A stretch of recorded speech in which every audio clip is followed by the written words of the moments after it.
While plenty of Hollywood stars gently ease into their new parts, Brad Pitt completely throws that playbook out the window.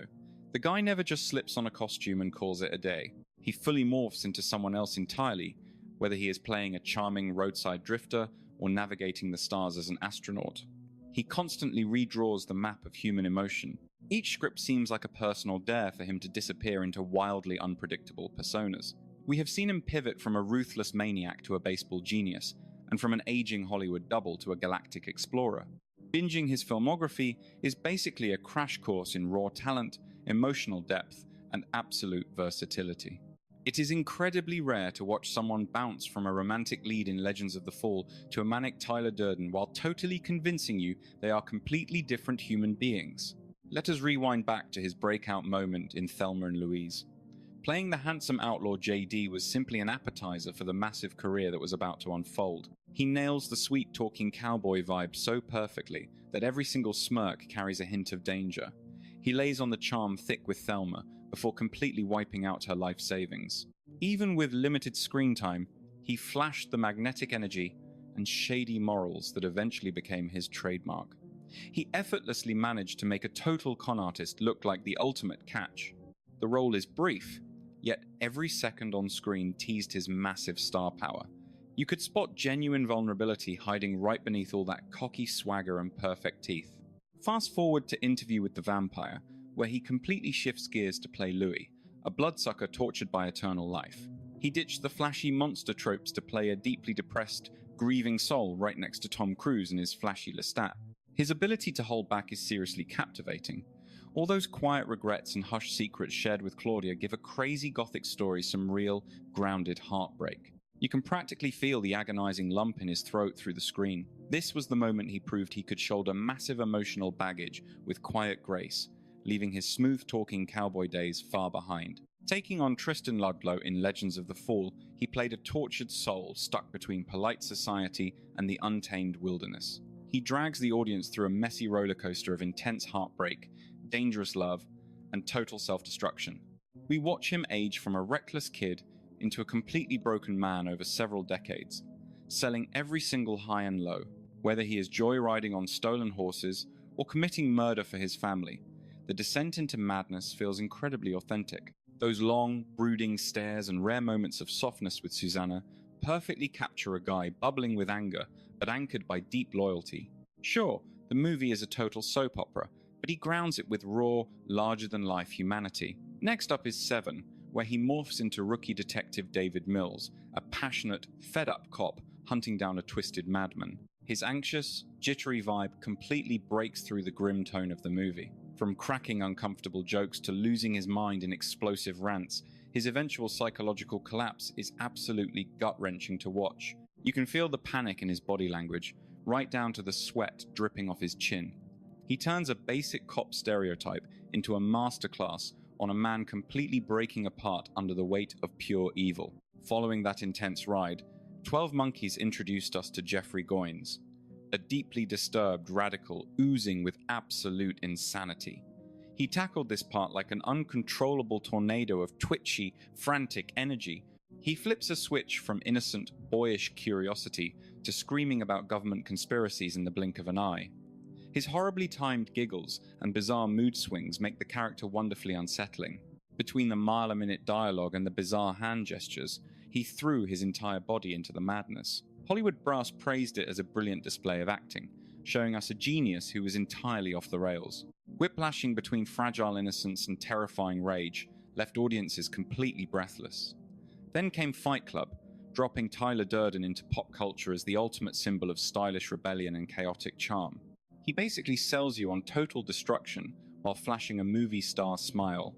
Every puff of smoke, anti-capitalist speech, and bloody bare-knuckle brawl just oozes untouchable coolness. The guy can pivot from a hilarious buddy to a terrifying cult leader without missing a beat.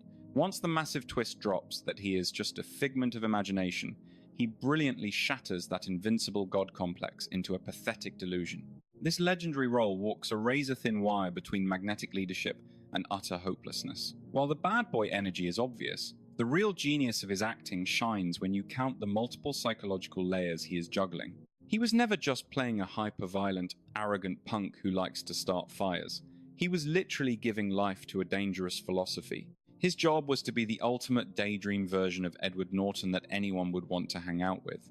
He moves with this fluid, careless grace, acting like a guy who never has to pay the tab or face the music. Long after their pranks escalate into full-blown domestic terrorism, he keeps that smirking, unbothered attitude locked in. He perfectly tweaks his intensity as the movie hurtles toward its explosive finish. Rewatching the film changes everything, as his previously cool dialogue suddenly sounds desperate and unhinged. You can catch these tiny cracks in his vocal delivery, hinting that the mastermind is actually losing his grip on reality. That slow, invisible meltdown is exactly why people are still obsessed with this movie today. He seamlessly transitions from a cool rebel to a tragic ghost, right before switching gears years later for the slick spy thriller Allied. His take on the handsome spy Max Vertan is incredibly smooth, though heavily guarded and emotionally closed off. We watch his icy, professional exterior melt away the second he falls head over heels for his gorgeous co-star. You will not find any cheesy, tear-jerking monologues here. Instead, he tells the story through clenched jaws at the dinner table and hushed tones, letting sheer paranoia visibly twist his posture. The intense way he studies her face and questions every little smile is pure acting gold. He relies on absolute silence to show us a husband whose entire universe is crumbling down in slow motion. Once the devastating secret gets out, he shrinks into himself in the most gut-wrenching way possible. He perfectly captures a broken guy clinging to a fake reality, delivering a fiercely restrained take on love and duty. He treats this quiet romance with the exact same weight as his blockbuster epics. Now let us take a wild detour over to Snatch, where he stepped into the boots of Mickey O'Neill, the toughest underground fighter in town. Out of nowhere, the guy proves he has world-class comedy chops. Armed with an incredibly thick, impossible-to-understand accent, he stumbles through scenes with a goofy brilliance and wildly unpredictable body movements. Whether he is literally jumping over dudes in a boxing ring or shouting total gibberish at the top of his lungs, you never know what he is going to do next. It was rock-solid proof that he could act like a complete goofball while still completely owning the screen. He brought that exact same fire to the comedy world before sliding effortlessly into the suave shoes of Rusty Ryan in Ocean's 11. Playing right off George Clooney's undeniable charm, he offered a wildly sarcastic, laid-back counterpunch. He tossed out witty one-liners like a pro, keeping the energy high without ever trying to steal the spotlight from his co-stars. Rusty is the ultimate cool guy who is always in on the joke, but he still feels like a loyal friend. Surrounded by slick thieves, he thrived in the madness, using lazy smirks and quick jokes to do the heavy lifting. It was a much breezier, team player kind of gig compared to his heavy dramatic stuff. Yet, through all these legendary heist flicks, he pulls off an incredibly tough balancing act. He totally stays in his lane and never forces a moment. While the rest of the flashy cast is busy showing off, he kicks back and plays the smart guy, pulling all the strings behind the curtain. Armed with deadpan humor and a constant bag of snacks, he always looks hilariously fed up with his crew's drama. He rarely raises his voice, but he is always the most fascinating guy in the room. Throughout the three heist movies, he subtly tweaks Rusty's personality, so he feels like an actual human growing older. By the second film, he is visibly exhausted and annoyed, and by part 3, he weirdly becomes the heart and soul of the gang. He dictates the entire vibe of the crew, keeping Danny in check while quietly holding everyone together during the crazy schemes. That effortless chill factor is exactly what makes his acting so phenomenal. Rusty never begs you to look at him, which is precisely why you cannot look away. Finally, Inglourious Basterds gave us Lieutenant Aldo Raine, a ruthless, thick-accented southern boy who loves killing Nazis as much as he loves breathing. He tackles the part like an absolute comic book legend, rocking a mischievous smirk and an insatiable thirst for enemy blood. Pitt totally embraces the sheer craziness of the Tarantino universe and grounds the whole thing, chopping his words up as if he were telling his own tall tale. That cocky attitude brings the laughs, but there is real weight behind it. The guy drops quotes like, "and I want my scalps," with such dead serious belief that it leaves you laughing and totally creeped out at the same time. Pitt completely commands the screen with dramatic flair. Even though he feels like a comic book guy dropped into a wildly lethal environment, he keeps an absolute grip on the vibe. The whole movie unfolds as this epic, alternate history payback dream. Still, Rain comes across as entirely believable when rallying his troops and plotting deep in hostile territory, constantly looking ready to jam a knife into an enemy's eye. Then, playing Achilles in Troy, he morphs into this legendary, graceful, savage, and deeply tragic figure. He captures that ego, the absolute fury, and the heartbreak of a guy torn apart by isolation, sick of everything but still chasing immortality. That massive production perfectly mirrored the raw emotion he brought to the table. You see it when he isolates himself to mourn Patroclus. He flashes a grin at war itself. Eventually, he marches into his own demise, with an empty sense of peace. Pitt seamlessly shifts gears from pure anger to deep regret, moving from an untouchable warrior to a guy whose soul just gives up. That whole portrayal runs on total opposites. You have massive ego masking a void, and unbeatable power practically begging for death. The second he walks on screen, you immediately know Achilles is just wired differently. He stacks cockiness, resentment, sorrow, and these quick flashes of genuine warmth right on top of each other. Just look at his conversations with Briseis. His pitch lowers, the rage vanishes, and suddenly, Achilles seems like an actual human being instead of a killing machine. A hot second later, he is sprinting into the fray, looking like pure fury brought to life. Sure, the movie tackles combat, but Pitt makes Achilles a study in finding meaning. He is exhausted by the spotlight, but totally hooked on it. Those silent moments, specifically right after losing Patroclus, are where Pitt absolutely shines. He never breaks down crying. He just shakes. Instead of throwing a tantrum, he turns into a cold, calculated executioner. That ultimate showdown against Hector feels way less like payback, and more like inescapable fate. Next up is his turn as the iconic bandit in the assassination of Jesse James by the coward Robert Ford, bringing cold-blooded charm and a creeping sense of total madness. Pitt completely loses himself in that folk hero persona, making the guy's ultimate alienation and hardcore suspicion hit incredibly hard.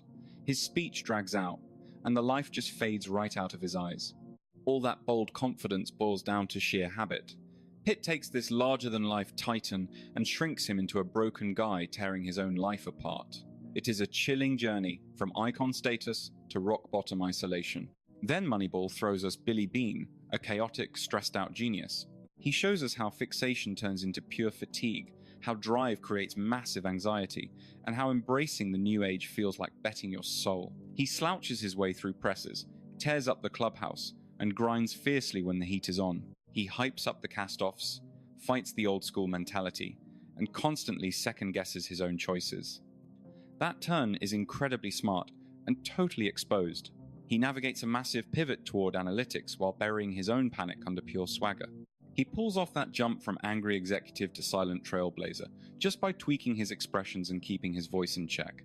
Once Upon a Time in Hollywood puts him in the shoes of Cliff Booth, an unflappable stunt guy packing massive dedication and some seriously unexpected depth. Pitt cruises through the faded shine of Los Angeles, tossing out dry jokes, keeping a quiet sincerity, and capturing the quiet sadness of the end of a golden age. He barely ever flashes a grin and chuckles quietly, but he edges right up to terrifying the second someone pushes him. That standoff against Bruce Lee is just dripping with pure stress.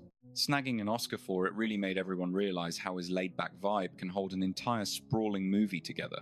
Cliff Booth is way more complicated than he looks. From the outside, he is just a chill stunt double staring into space with a grin that absolutely steals the show. Beneath that relaxed front, there is a dark past packed with brutality, devotion, total isolation, and probably a ton of guilt. Pitt never spoon-feeds you the details. He just lets the guy's quiet moments say everything that needs to be said. Whether he is up on a roof, messing with an antenna, or just hanging out in silence with his pit bull, you catch glimpses of this deep, hollow heartbreak. During that unforgettable sequence where Cliff drops by Spahn Ranch, Pitt slides from totally unbothered to silently dangerous so effortlessly that it sneaks right up on you. The way he dictates the mood right there is just next-level acting. He strings it along from breezy to creepy, right up until it blows up. When the gory climax hits, he refuses to play the typical tough guy. Instead, he fights like a dude who has seen it all and literally could not care less. It is a totally conflicted portrayal that ropes you into rooting for him while you are secretly wondering if he is a complete psycho. Pitt walks that tightrope flawlessly, using those exact clashes to make the guy fascinating. Rolling into fury as the tank boss, War Daddy, he is both brutal and fatherly, a battle-scarred vet desperately trying to hang on to whatever soul he has left. Pitt packs anger, shame, authority, and sorrow into single sentences. You can see the pure exhaustion radiating from his face. His tone barks orders but cracks at the edges. The second he climbs out of that hatch, you can physically feel decades of trauma. He became the walking definition of combat's ethical mess, playing a guy ripped apart by his job and his heart. Switching gears to the curious case of Benjamin Button, Pitt tackles a dude growing younger over time, mapping out romance and heartbreak backwards. That gig required massive emotional range, jumping through pure wonder, intense yearning, total numbness, absolute happiness, and crushing sorrow.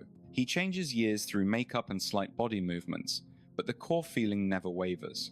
It is all about love beating the clock. Filmmakers pointed out it was one of the toughest jobs he ever pulled off. He had to show his age through his eyes, not just his skin. Then there is Burn After Reading, casting him as Chad Feldheimer, a clueless gym rat who thinks he is in a spy thriller. In that one, he is absolute hilarious chaos, bouncing off the walls with weird purity while accidentally committing treason.